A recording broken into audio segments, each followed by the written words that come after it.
Hi, this is David Glover, and I'd like to talk to you about planning your triathlon season. When we talk about planning a whole season, we're basically talking about creating a big picture plan.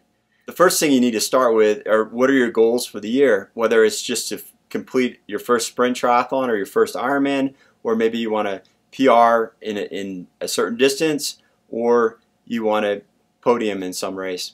Whatever your goals are, that's a good starting point. A few key things to remember. The longer the races you do, so for example, if you're doing half and Ironman distance events, the fewer races you're going to be able to do in a year, just because of the required build-up, racing, and then recovery period. You want to use shorter events as training races leading up to your larger races. These shorter events give you the opportunity to practice pacing, nutrition, and just evaluate where your fitness is at right now. A good rule of thumb I like to use is to race about once a month. And this could be either a triathlon or a swim, bike, or running event that they're using as training to prepare you for your triathlon races. A key principle to remember is the principle of specificity. I like to think of it as a funnel.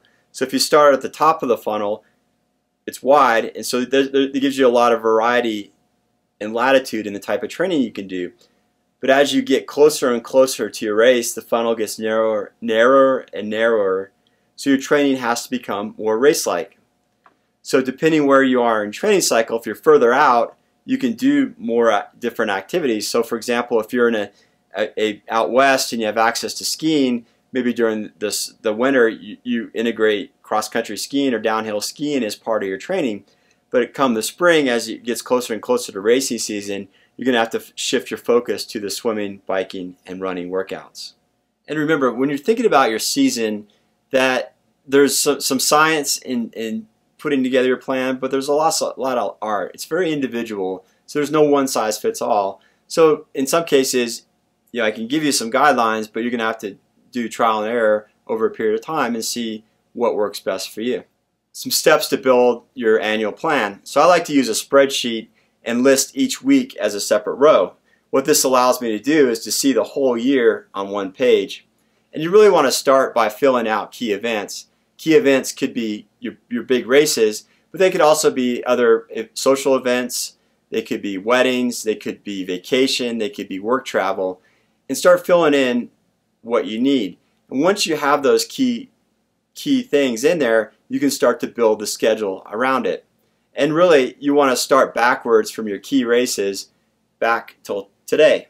And again, if you're focused on a longer race, you want to add in one or two shorter races as a build-up. So for example, if I'm doing an Ironman race in July, I might want to do a half Ironman race in May and an international race in April. So use them as stepping stones as one builds up to the next.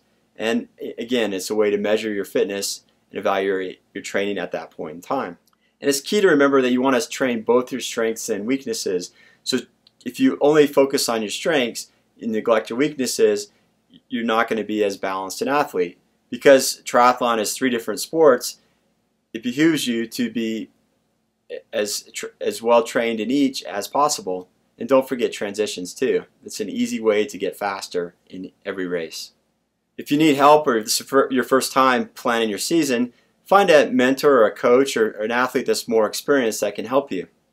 Good luck, and be sure to check out our Planning Your Triathlon Season webinar in the School of Tri library. You can also find a downloadable spreadsheet template that you can easily use to create your own annual training plan.